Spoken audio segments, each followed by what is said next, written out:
सार्वजनिक रूप से वक्फ कानून को फाड़ देते थे। बिहार के इस चुनाव ने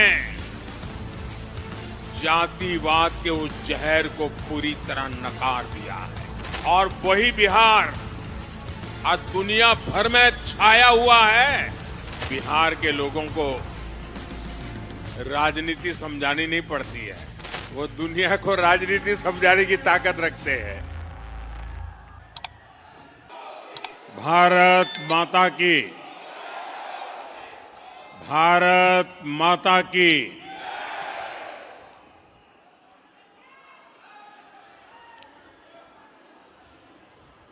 बिहार का ऐतिहासिक विजय हुआ हो और अगर हम सूरत से आगे जा रहे हो और बिहार के लोगों को मिले भी ना जाए तो लगता है यात्रा अधूरी रह गई।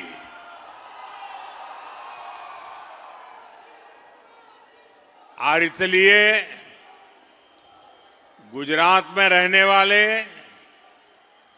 और खास करके सूरत में रहने वाले मेरे बिहारी भाइयों का हक बनता है और इसलिए मेरी स्वाभाविक जिम्मेवारी भी बनती है कि आप लोगों के बीच आकर के इस विजयोत्सव की कुछ पल का मैं भी हिस्सा बनूं। अचानक कार्यक्रम बन गया। मैं सुबह जा रहा था डेडियापाड़ा, तो यहां के हमारे साथियों ने मुझे कहा कि बिहार के लोगों की इच्छा है अगर आप 5-10 मिनट बाहर आ जाए तो लोग आ जाएंगे। और मैं देख रहा हूं दूर दूर तक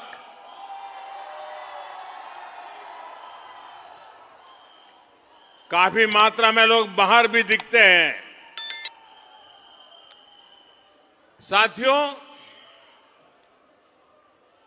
आप भी जानते हैं, बिहार के लोग भी जानते हैं, हम वो पार्टी हैं। जब हम गुजरात में मुख्यमंत्री के रूप में आपने मुझे काम दिया था, तब भी हमारा एक मंत्र था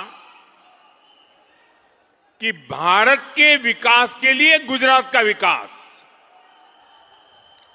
हमारी मूलभूत सोच रही है ये हमारा देश नेशन फर्स्ट, और इसलिए काम भले गुजरात में करते थे, काम भले गुजरात की जिम्मेवारी को निभाने का था, लेकिन गुजरात का विकास भी भारत के विकास के लिए। यही मंत्र हमारे लिए हिंदुस्तान का हर कोना, हिंदुस्तान का हर राज्य, हिंदुस्तान का हर भाषा भाषी नागरिक, ये हमारे लिए पूजनीय है, वंदनीय है।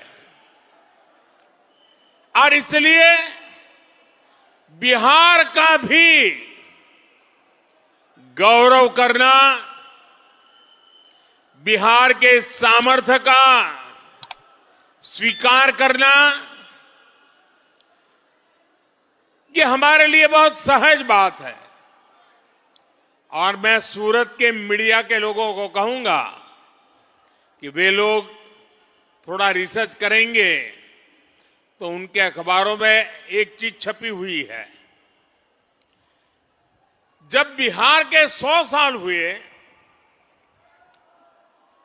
तो बिहार में तो उसका जश्न होना बहुत स्वाभाविक था, लेकिन बिहार के बाहर हमने गुजरात में बिहार के 100 साल आन बान शान के साथ मनाए थे।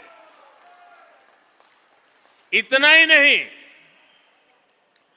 हमने बिहार के भिन्न भिन्न क्षेत्रों में जिन्होंने प्रगति की थी, जिन्होंने बिहार की विकास यात्रा में योगदान किया था, ऐसे भिन्न भिन्न क्षेत्र के 100 लोगों को सूरत में बुला करके उनका सार्वजनिक सम्मान किया था।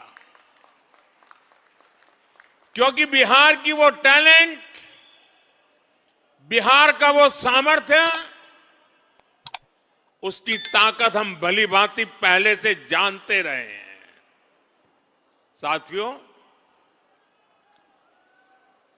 ये चुनाव सूरत में रहने वाले बिहार के मेरे भाई बहनों की तो पल पल की नजर थी।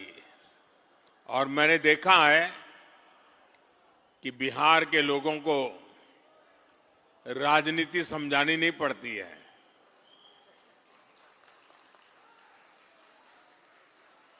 वो दुनिया को राजनीति समझाने की ताकत रखते हैं।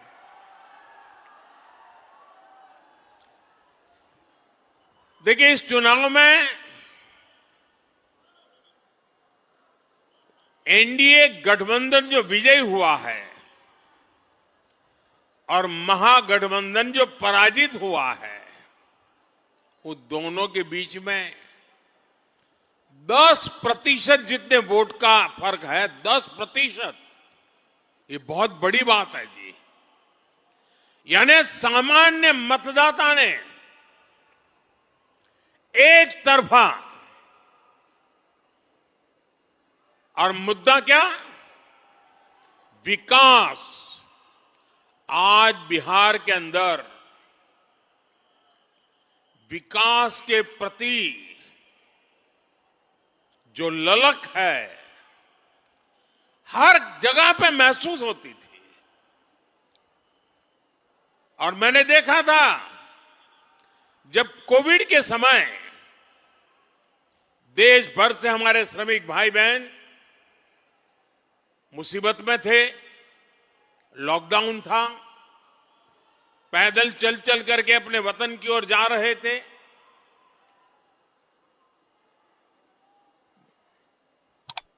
ट्रेन में लोगों को ले जाना ये भी चिंता का विषय था, कहीं फैल न जाए।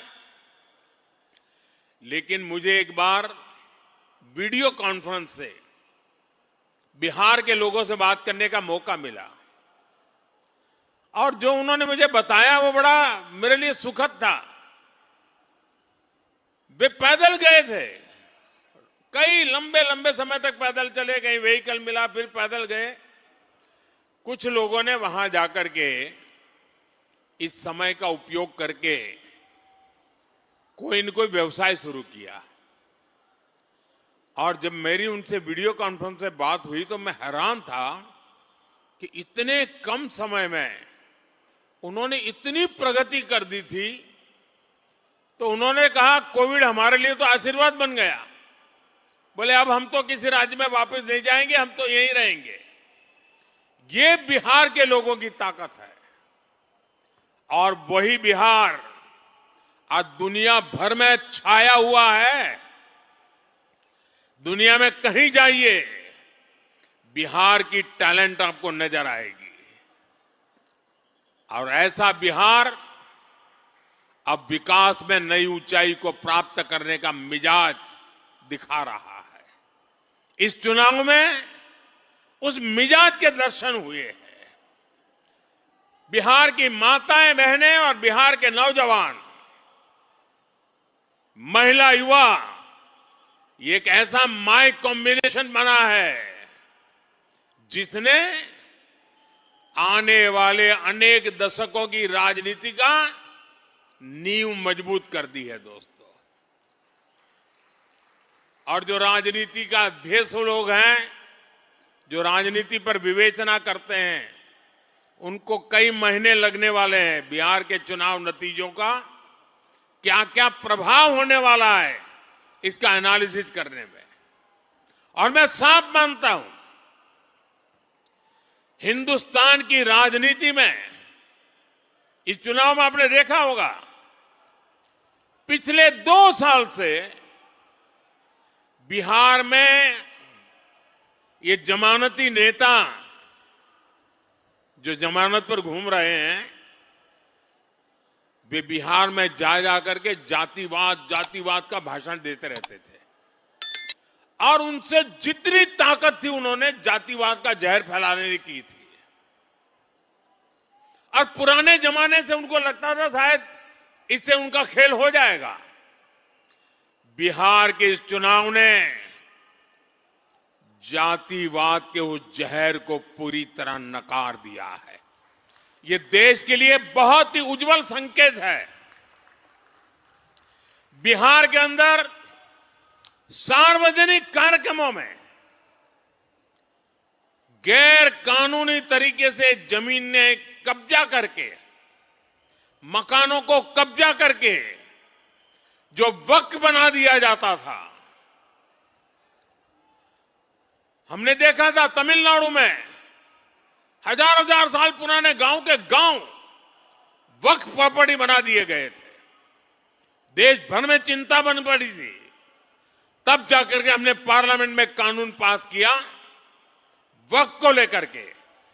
बिहार के चुनाव में ये जमानती नामदार, उनके साथी दल सार्वजनिक रूप से वक्फ कानून को फाड़ देते थे और ये कहते थे कि हम जीत करके आएंगे, वक्फ कानून को लागू नहीं होने देंगे।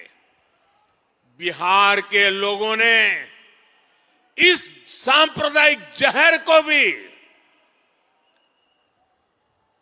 विकास की राह पर चलते हुए पूरी तरह नकार दिया है। साथियों, वहां पर